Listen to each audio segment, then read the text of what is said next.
Oke Sobat Apa Kabar, kembali lagi kita di Apa Kabar Bicara dan kali ini kita akan membahas topik-topik yang sedang hangat, yang sedang aktual dan salah satunya adalah terkait dengan OTT yang terjadi di Kalimantan Timur beberapa waktu lalu. Nah, yang menariknya di kasus Iya, itu tercuat atau mencuat nama Wali Kota Balikpapan Rahmat Masud yang ditanyakan oleh iya, salah iya. satu wartawan di gedung KPK kemarin dan itu jadi Iya. menarik ya, kira-kira seperti apa ini keterkaitan antara Wali Kota Balikpapan dengan kasus yang terjadi terkait dengan OTT KPK di Kalimantan Timur. Pak Budi, sedikit Pak dari Pak media Wali. Pak. Ya, Wali Kota Balikpapan. Saya dari apa kabar mau tanya Pak kedatangannya hari ini Pak. Dari mana? Dari apa kabar kan Pak. Kantor pusatnya ada di Banjarmasin, tapi di Jakarta ya. Ya, tapi saya di Jakarta Pak. Mau nanya Pak kedatangannya hari ini Pak.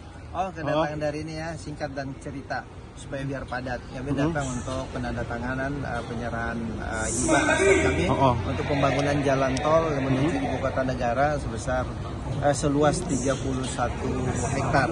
Nah, ini adalah wujud komitmen pemerintah kota untuk mendukung sepenuhnya pembangunan ibu kota negara di Kalimantan Timur. Oke. Termasuk di IKN juga Pak. Ya sama kan ibu kota negara kan IKN. Oke.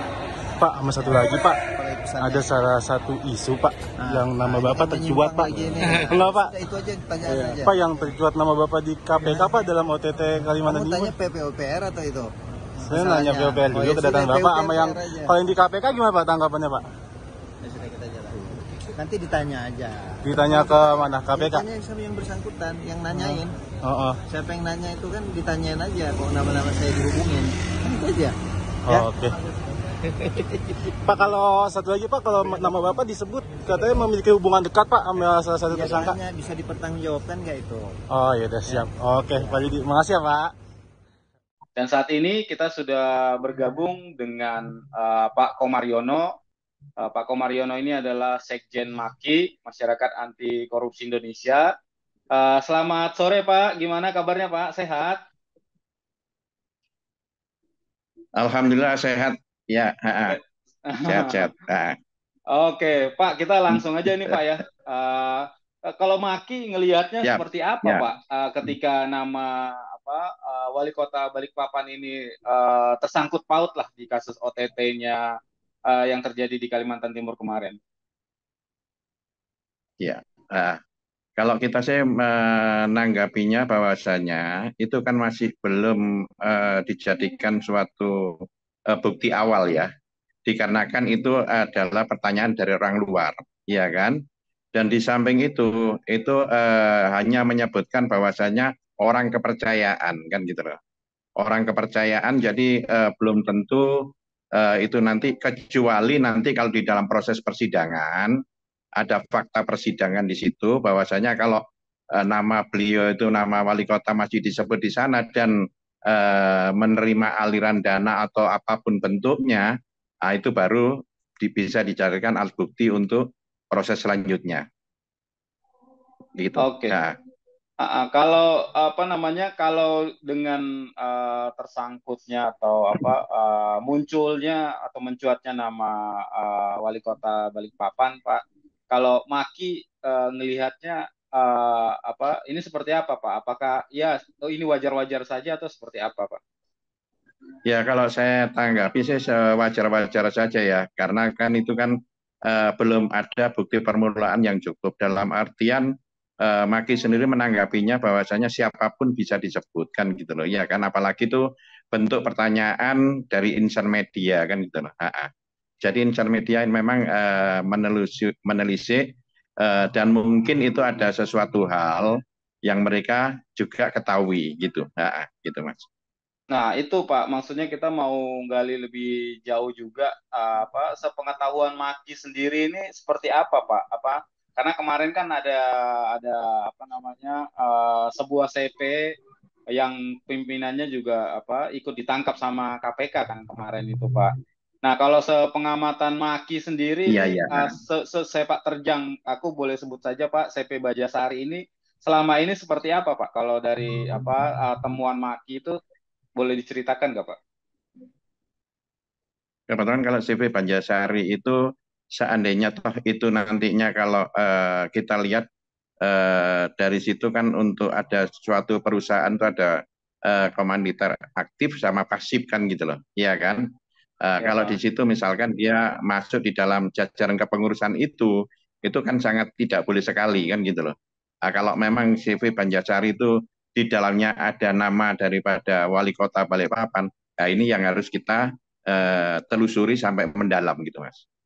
O- Oke, nah ini aku sekalian konfirmasi Pak, kalau temuan Maki sendiri Pak, memang benar ada nama apa Rahmat Masyud di dalam struktur kepengurusan Ini saya CV masih, Bajasari. ya kebetulan kami sendiri lagi menelusuri ini sampai sekarang kami belum menemukan Mas. Iya, Oh untuk CV gitu. Banjarsari itu ya. Banjarsari itu Oke. ownernya siapa, pemegangnya siapa, ini kita sendiri lagi menelusuri ini. Iya. Mm. Nah, iya karena apa namanya teman-teman wartawan juga kan kayak mendapat apa ya informasi gitu Pak bahwa Mm-mm. ada kedekatan lah gitu antara apa pemilik CV Bajasari dengan Rahmat Masyud yang sebenarnya juga apa belum bisa dibuktikan gitu Pak.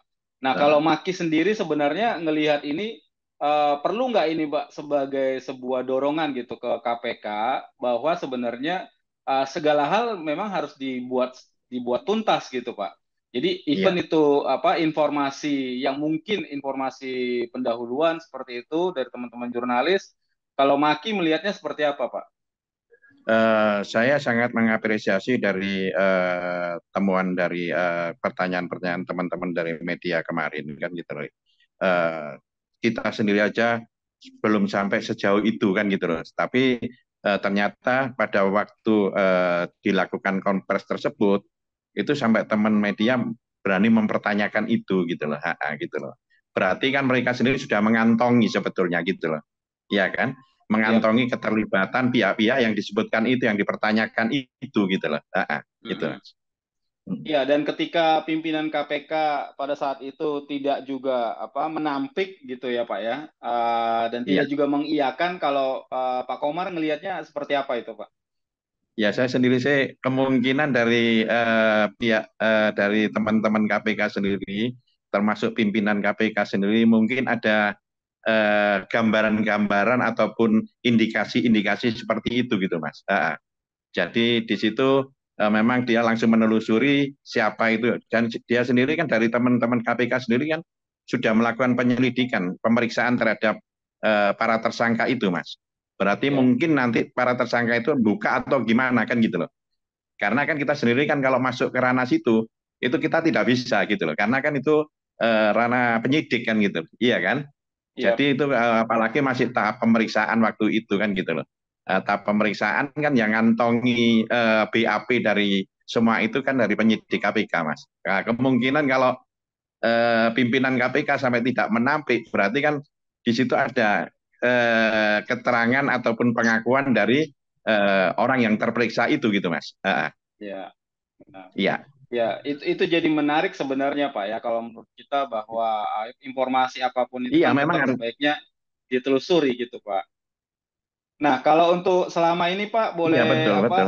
Makanya kita sendiri kalau kami sih sikap kami kemarin, Iya Pak, lanjut Pak. ya ya. Iya boleh dilanjutkan Jadi Pak. begini, kalau kita sendiri sih, dari sikap kami sendiri sih, makanya kita lihat nanti dari fakta persidangan kan gitu loh. Berarti kan nanti untuk bentuk-bentuk pemeriksaan ataupun berita dari hasil pemeriksaan tersebut, nanti kan mesti akan dipertanyakan di KPK kan gitu loh. Iya kan di dalam persidangan itu gitu loh. Ada tutup kemungkinan nanti kita lihat, kita tunggu waktu ya kan. Karena kan semua data ini yang bawa dari KPK gitu loh.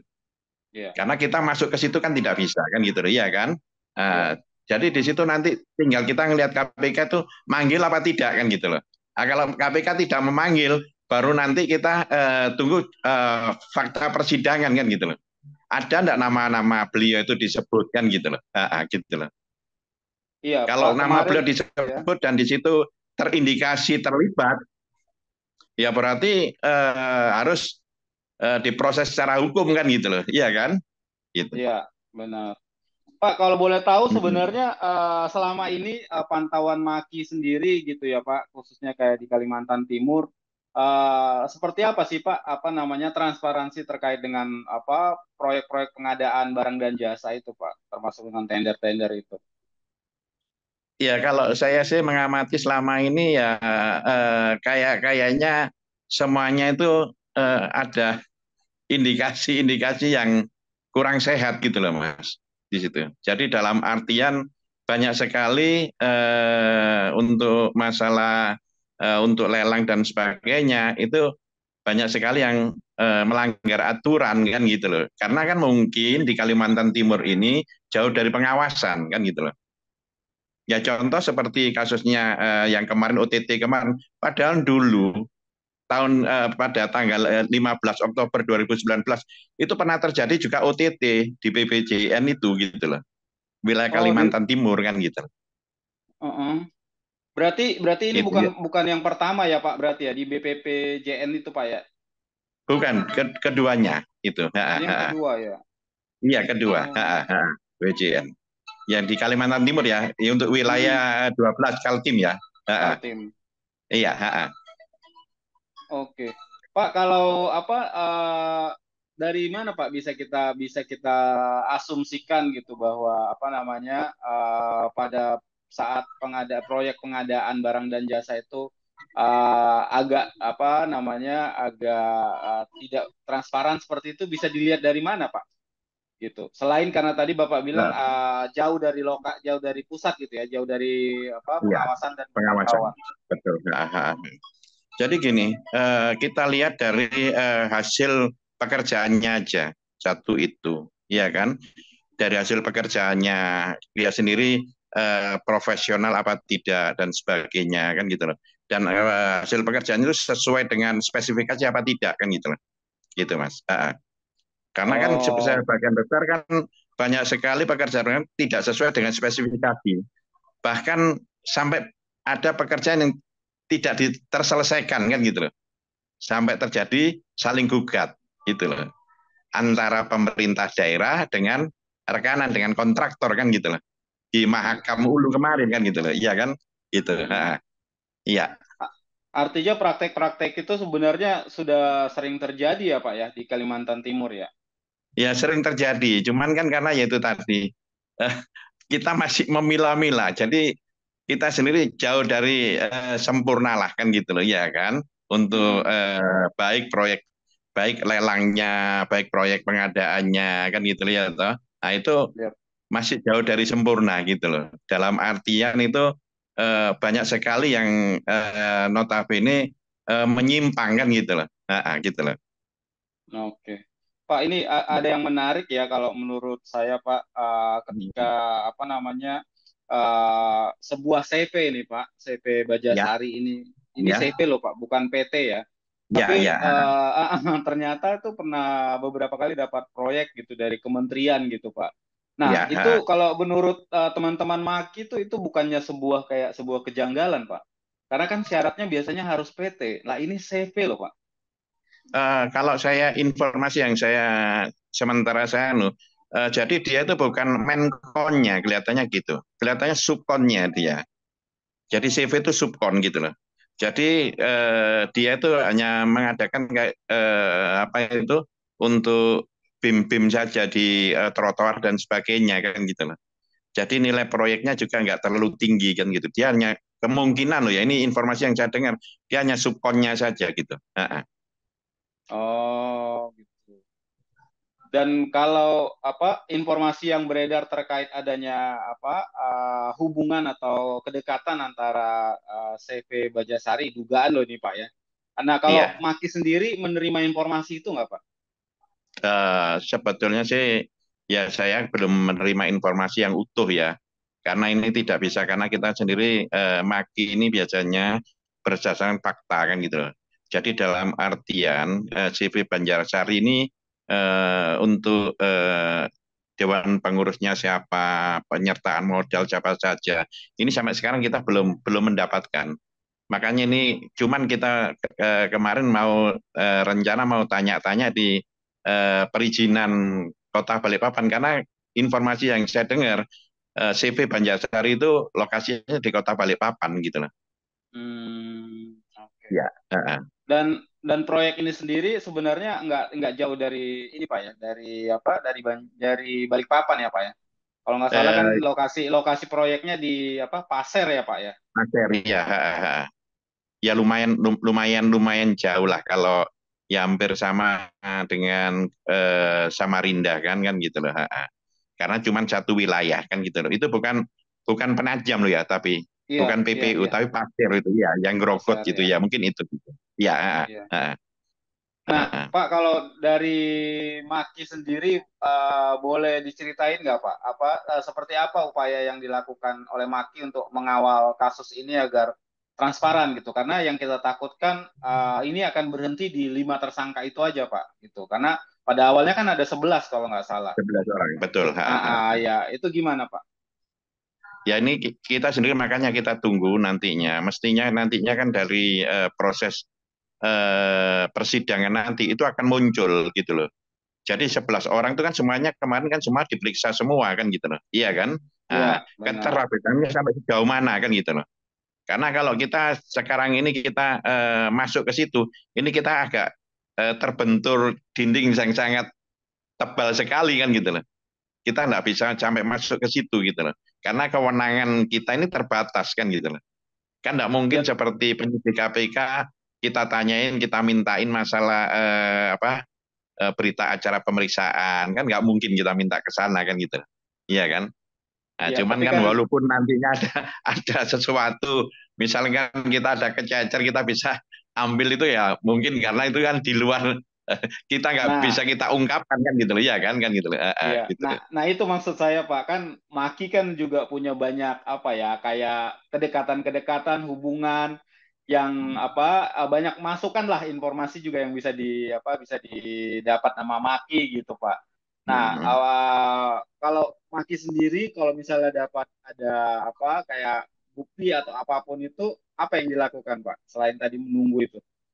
Ya kita sendiri kalau seandainya nanti terakhir kalau misalkan kalau di situ kita ada temuan kita dan sebagainya, ada data-data yang kita temukan dan sebagainya, ada pihak-pihak lain yang harusnya itu juga jadi tersangka. Kenapa kok tidak ditersangkakan? Iya. Nah, kita akan melakukan upaya hukum kan gitu loh, iya kan? Iya, Pak. Misalkan nantinya ada pihak-pihak yang si A, si B ini yang dari 11 orang, dari yang 6 orang yang dilepas ini, apa keterlibatan sampai sejauh mana kan gitu loh.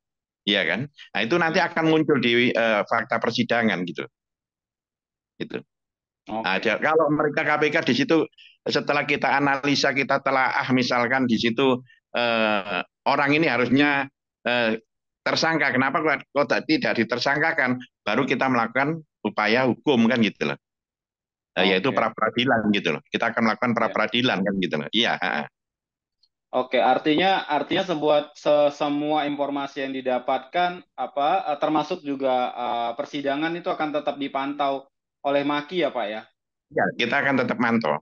Tetap mantau, kita akan tetap mantau sampai proses persidangan. O- Siapapun itu nanti yang terlibat, seandainya dia tidak ditersangkakan, ya kita akan melakukan upaya hukum pra peradilan tadi gitu loh. Oke. Gitu. Pak, kalau untuk Iya.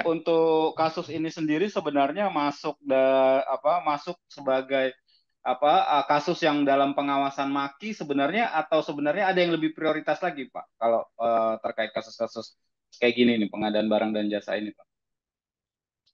Sebetulnya sih kita sendiri di Kalimantan Timur ini kebetulan kita lagi memantau masalah proyek yang ada di Kota Balikpapan kan gitu loh.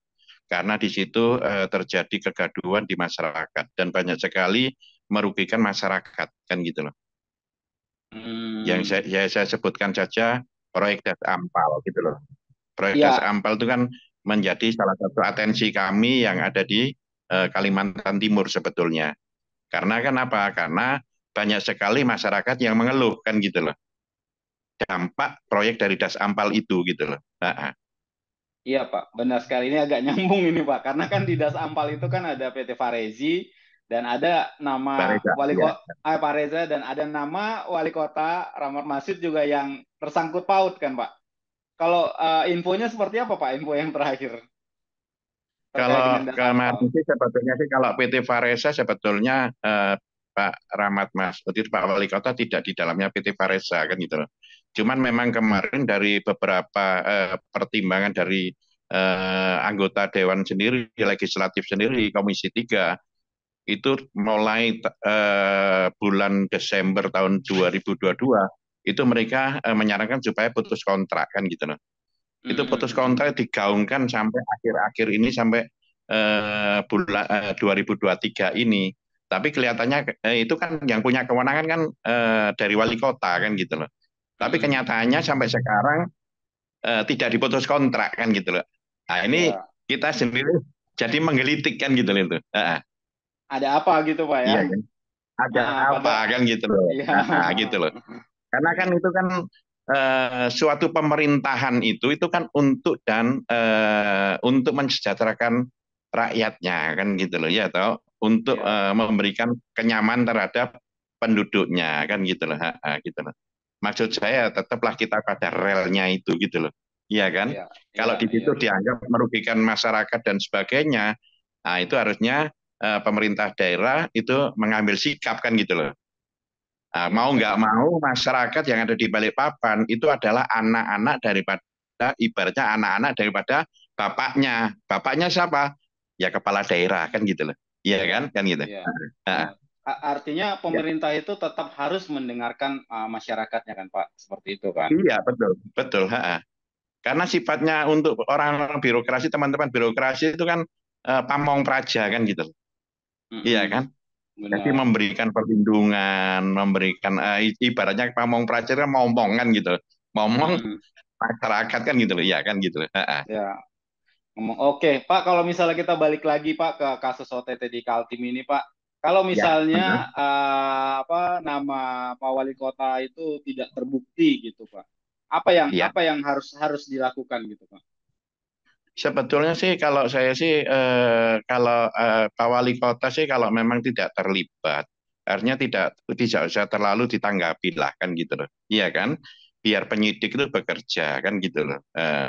Kalau memang tidak ditanggapi nantinya toh Pak Wali Kota bisa rilis dan sebagainya kan gitu loh ya kan, melakukan rilis dan sebagainya kan gitu loh. Jadi tidak perlu seorang kepala daerah itu terlalu reaktif kan gitu loh. Iya kan? Harus dia bisa menekan emosinya dan sebagainya kan gitu loh. Nah, kalau ditanya teman-teman media juga jawabnya cool kan gitu loh ya kan. Nah, ini kan Iya, anak-anak media sendiri kan akan mendukung beliaunya kan gitu loh. ya Nah, itu ini yang menarik yang Pak. saya harapkan tuh dari Pak Kepala Daerah itu seperti itu gitu loh. Pak Wali itu gitu loh. Iya, Gitu. iya, Jadi ini ya, agak nyambung sedikit Pak, karena kemarin itu apa namanya reporter apa kabar berhasil Pak wawancara sama Pak Wali Kota dan di momen itu akhirnya dia seperti menantang balik gitu, bisa iya, bisa dijamin nggak informasinya soal keterlibatannya dia dan segala macam gitu kan. Nah, kan publik akhirnya jadi bertanya-tanya Pak, benar kayak iya. kata Pak Komaryono gitu, kalau misalnya nggak ada apa-apa ya harusnya kan menanggapinya dengan santai saja gitu, Dengan nggak santai dengan harus saja, dengan tendensi santun ya. nada ya Iya. seperti itu. Nah kalau Pak Dengan Komar smooth gitu ngelihatnya, lah kan gitu ya. iya benar-benar. Nah itu menandakan apa Pak? Boleh di ini nggak Pak? Ya, kalau saya sih, saya karena beliaunya itu mungkin ya, kalau saya ini kan orang Jawa, biasanya orang Jawa kan lebih santun. Kalau beliaunya kan memang orang dari luar Jawa itu memang kan orangnya pola bicaranya, cara bicara, intonasinya itu memang apakah memang seperti itu atau apa kan gitu loh. Jadi kita sendiri memahami dan sebagainya. Makanya kita sendiri tidak bisa menilai orang tersebut kan gitu loh. Cuman ya kelihatan memang kalau dari orang-orang seperti kita, kelihatannya nggak usah terlalu emosi kan gitu loh. Iya kan gitu loh. Iya Nah iya. kelihatannya kan beliau sendiri kan dari gesturnya kan emosi. Sebenarnya nggak perlu seperti itu gitu loh. Nah, harusnya kan dia sendiri, oh coba nanti kita telusuri kebenaran dari berita tersebut kan gitu loh ya kan gitu loh. Nah, nanti Iya biar teman-teman penyidik biar yang membuktikan kan gitu loh. Apakah saya terlibat apa tidak. Dan saya sendiri selama ini tidak mengenal dan sebagainya kan itu aja sudah cukup kan gitu loh. Jadi memberikan yang sejuk gitu loh. Bahwasanya oh Pak Wali ini ternyata orangnya cool kan gitu loh ya kan gitu loh. Gitu. Iya. Apakah karena beliau terlalu muda ya? Mungkin gitu. Iya kan? Mungkin Pak, tapi banyak yang muda yang lebih cool juga Pak, masalahnya Pak, yang lebih Iya, tenang iya. gitu. Oke, ini pertanyaan pamungkas Pak ya. Ya, siap. Kalau misalnya nanti ternyata Pak Wali ini akhirnya tersangkut paut lah seperti itu. Mm-mm. Sebenarnya ini merupakan sesuatu hal yang tidak, no wonder, artinya tidak udah nggak mengejutkan gitu Pak kalau untuk Maki Iya, iya. sendiri. Gimana Pak? Ah, jadi gini, kalau saya sih ini ya, mohon maaf ya, kita dari analisa hukum aja ya. Kita bicara dari kacamata hukum. Kalau saya sih sebetulnya kalau Pak Wali itu kira-kira tersangkutnya dari mana kan gitu loh. Iya kan? Nah, Nah, ini makanya kalau saya amati kan kalau di dalam korupsi itu orang-orang itu siapa yang menggunakan menerima aliran dana tersebut dan sebagainya. Iya kan? Kan gitu loh. Nah, ini mereka yang akan tersangkut kan gitu loh. Dan di samping itu yang kedua kali adalah abuse of power. Abuse of power itu adalah menyalahgunakan kewenangan. Nah, itu kan oh, padahal kan di dalam BPJN sendiri kan itu bukan kewenangan beliau kan gitu loh. Makanya kalau saya berharap tuh beliaunya lebih cool gitu loh. Iya kan gitu loh. ya, Tapi seandainya memang nanti bahwasanya ditemukan pada waktu fakta persidangan ditemukan kalau Pak Wali itu masuk di dalam kepengurusan atau pemegang saham PT Bajasar ya nggak tahu lagi ya saya ya, nantinya ya itu loh.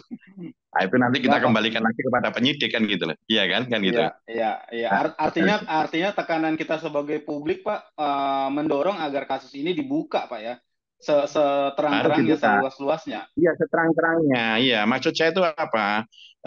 Biar tidak ada fitnah kan gitu loh. Iya kan? Iya, Kalau memang Pak Wali tidak terlibat, ya memang harus dianukan, disampaikan bahwasanya, oh ini tidak terlibat kan gitu. Itu pada akhirnya kan seperti itu. Dari finalnya kan seperti itu gitu loh. Jadi Pak Wali sendiri nggak usah terlalu emosi, nggak usah terlalu takut lah. Kalau memang beliau tidak terlibat ya yang santun aja lah, yang santai aja lah kan gitu loh. Iya kan gitu loh. siap. Iya, iya. Ah, ah, ah, Menarik, Pak. Oke, iya, Pak, ini closing statement, Pak. Terakhir, iya, sebelum kita bubar nih, Pak. Apa, iya, Pak, iya. closing statement Bapak? Jadi saya berharap Pak Wali itu lebih bersikap cool, lebih bersikap bijak sebagai seorang bapak kan gitu loh, iya kan. Apalagi memimpin orang banyak itu tidak mudah kan gitu loh. Dan dia sendiri itu seorang pejabat publik. Seorang pejabat publik itu apa omongannya, apa tindakannya, apa langkah-langkahnya ini akan dilakukan oleh penilaian pejabat masyarakat banyak. Iya kan gitu loh. Makanya saya berharap beliau itu lebih santun kan gitu loh. Kalau memang dia tidak terlibat, ya sudahlah kan gitu loh. Iya kan, biar nanti penyidik aja lah. Eh, jadi jangan nanu ke saya. Justru saya itu tidak tahu kan gitu. Tahu-tahu nama saya muncul kan gitu loh. Iya kan. Hmm. Nah, coba tanyakan langsung ke penyidik. Kok bisa anak-anak media itu tanya seperti itu gitu loh. Memang kan anak media kan tidak bisa di eh, tuntut balik atau dia dilaporkan atau kan nggak bisa karena kan dia Ya, dia sendiri kan dilindungi oleh undang-undang pers hmm, tadi kan dia sendiri pertanyaan juga seperti itu iya kan. ya, Nah ini ada dugaan ini sudah cukup itu gitu loh bahwasanya dia itu tidak menuduh gitu loh.